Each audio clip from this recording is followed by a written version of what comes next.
You are no longer a pawn, you are the architect. After 60, your role is no longer to chase, obey, or seek validation. The hunger of youth, the obedience of middle age, and the illusions of ambition have all burned away.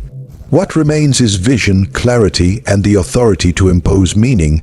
At this point in life, God, or fate, or nature does not keep you alive for sentimentality.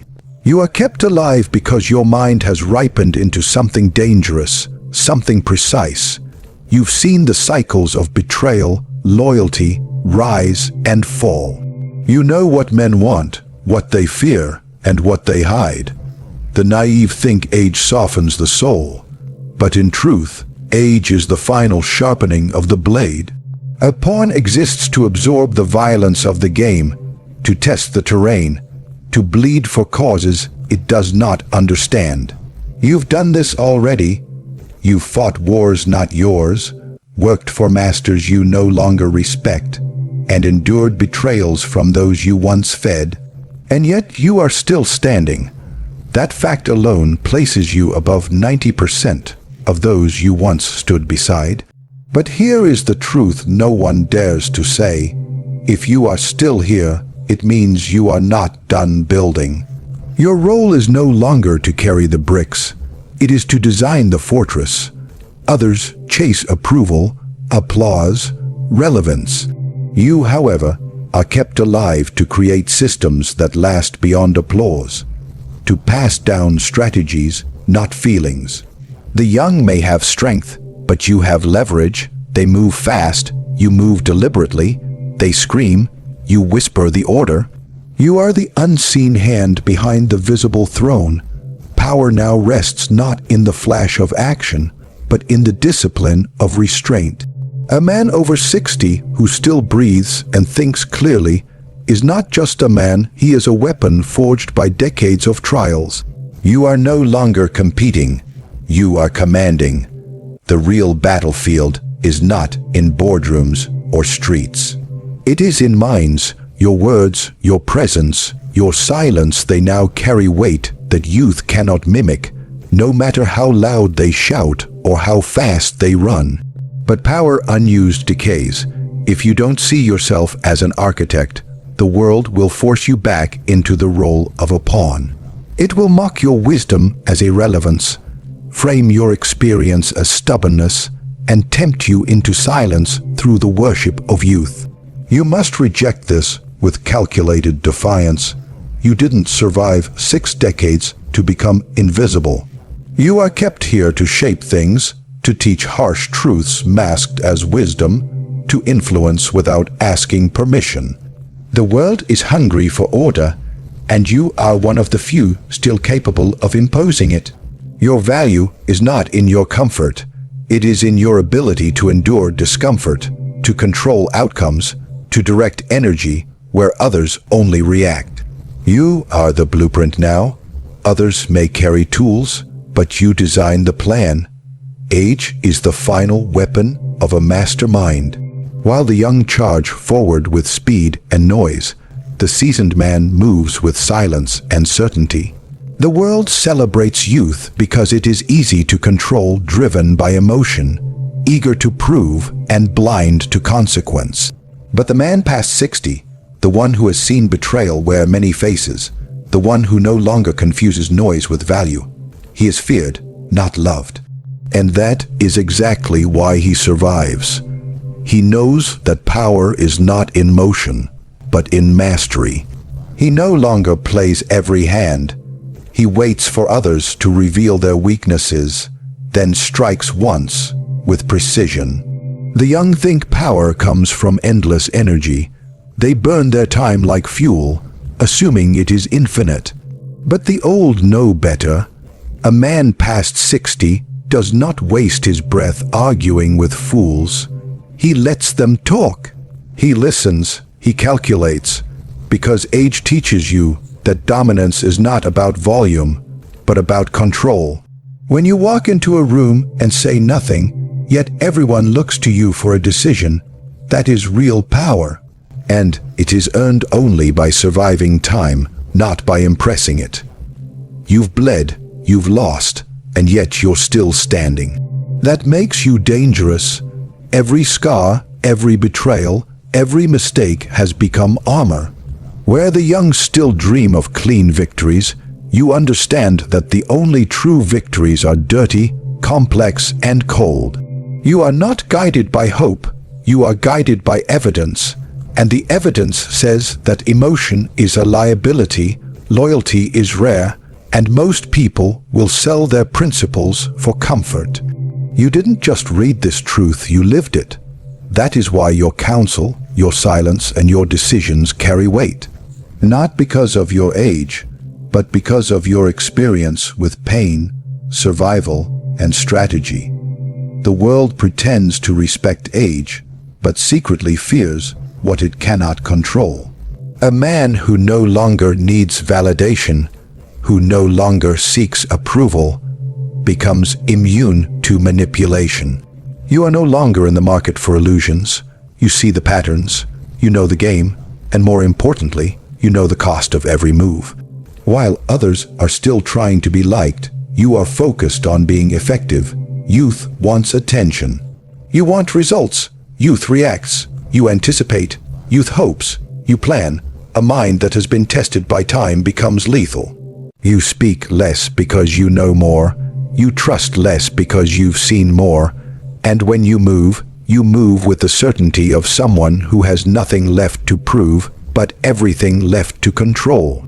You are not driven by the hunger of ambition anymore. You are driven by the clarity of knowing what matters and what destroys. You understand leverage. You understand influence. You know when to wait and when to end something with a single sentence. God keeps the calculators, not the dreamers. In the eyes of the world, many reach old age and begin to fade, retreating into comfort, reminiscing about youth, clinging to memories like they are a form of currency. But those who are truly kept alive past 60 are not here to relive the past. They are here because their mind has turned into a ledger. They measure outcomes, not intentions. They count actions, not emotions. They see the world not as it should be, but exactly as it is. And this cold clarity is what makes them indispensable in a world that drowns in fantasy. The dreamers fall early. Their optimism blinds them, their hope betrays them. They trust too much, they act too soon, they waste their strength chasing shadows. But the calculator, the one who observes instead of reacts, the one who remembers every lesson paid in pain, the one who trades illusions for insight, is preserved. Not by chance, but by necessity. The world still needs those who can interpret chaos and turn it into order. And that kind of mind only emerges when the fire of youth has burned off the weakness of sentimentality. You are not here because of luck. You are here because you learned to count differently. You counted motives behind smiles. You counted enemies behind alliances. You counted the cost of every compromise, every silence, every decision you chose not to make. And now, while others still wonder what the truth is, you've already calculated the outcome 3 steps ahead. This makes you dangerous. It makes you useful. It makes you necessary. Most people are afraid of numbers, not the ones on paper, but the ones that measure reality. They don't want to know how few people are truly loyal, how rare strength actually is, how little time they really have. But the calculator accepts these truths, not with sorrow, but with control. Because once you know what you're dealing with, you stop wasting energy. You stop negotiating with weakness. You start cutting away the unnecessary until only what matters remains. The man who survives into his 60s with his mind intact and his soul sharpened is no longer trying to find the meaning of life, he's trying to shape it. He doesn't wait for permission, he doesn't need applause. He knows that power lives in understanding patterns, not in believing in myths. He sees through people with terrifying ease. He listens not to agree, but to assess. Every conversation, every interaction, Every silence is a calculation, not out of paranoia, but out of preparation. The dreamers believe the world will change for them. The calculator changes only what he must and adapts to the rest. That is why he is kept alive, not to lead with dreams, but to guide with discipline, to teach those who will listen, and to outlast those who will not. In a time where feelings dominate, a clear, thinking man is more valuable than ever. You're alive because others are not ready. The truth most people won't say is that survival beyond 60 is not mercy, it's mission. You are still breathing, not because you are owed more time, but because the generation that was supposed to replace you has failed to grow teeth. They confuse comfort with progress, confusion with depth, and freedom with indulgence. You, on the other hand, have been tempered. You were forged in pressure, disappointment, and brutal clarity. That's why you remain, not to indulge in rest, but to remain as a necessary shadow over those who think they are prepared, but have never been tested. The weakness of others has extended your role. Their unpreparedness has kept you in command longer than intended. You were supposed to step aside by now, but the throne is empty. The heirs are too distracted, too sensitive, too lost in self, worship to rule with force or intelligence. They speak of justice, but they avoid discipline. They preach empathy, but they lack resolve. And when the structure begins to crack, they look around for someone who has seen collapse before. That someone is you. You carry memory, not nostalgia. You remember what happens when lies go unchecked, when softness spreads like rot, when leadership becomes a popularity contest. You remember how men used to speak plainly, fight clean or dirty, and accept the consequences. Now, everything is diluted. Strategy has been replaced with slogans, strength with performance, and because of that, your time has not yet ended. You are still here because you must serve as a corrective force. A reminder that history does not reward the loud, but the prepared. You've buried friends, rivals, and mentors. You've watched kings fall and pawns rise. You know how cycles work, and you've seen this one before. The illusion of progress without backbone, the decay of duty behind the mask of innovation, and while others cheer the decline, you sharpen your judgment. Because you know what's coming, and more importantly, you know who can't handle it. That is why you are still here, to hold the line while others pretend there is no threat. You are not the voice of the past. You are the test of the present. People think time is merciful, but time is cruel. It kills the unnecessary and preserves the useful. You are still here because your usefulness has not expired. Not because you are better, but because the world around you is softer. If those behind you were strong enough to carry the burden, you would already be gone. But they are not. They are distracted, fragmented, and easily broken. You are not. There are men who grow older and become invisible. You have grown older and become unignorable because you see the flaws, you see the cracks, you see the difference between what sounds good and what survives. And though they may resent your presence, they secretly rely on it. Because when systems fail and illusions collapse, they turn to the one who has walked through fire and came out calculating. That is why your time continues, not to watch, but to guide under pressure. Legacy is a weapon, not a memory. It is not built on sentiment or nostalgia, but on impact and strategy. The weak believe legacy is about being remembered fondly. The strong know legacy is about being remembered effectively. At 60 and beyond, you are not here to tell bedtime stories to a world that no longer listens. You are here to embed hard truths in the minds of those who will either lead or perish. You don't write your legacy in words. They fade. You write it in systems, actions, and consequences that outlive your name. Most men at this stage want to be liked, to soften their edge, to become harmless. But harmless men are forgotten. The world does not remember those who surrendered their fire for comfort. It remembers those who left marks that cannot be erased. Your role now is not to be admired, but to be impossible to ignore. Every word, every lesson, every decision you make should be designed like a weapon, meant to shape, cut, or sharpen those who come after you. Your legacy is not what people say at your funeral. It's what they do with your ideas after you're gone.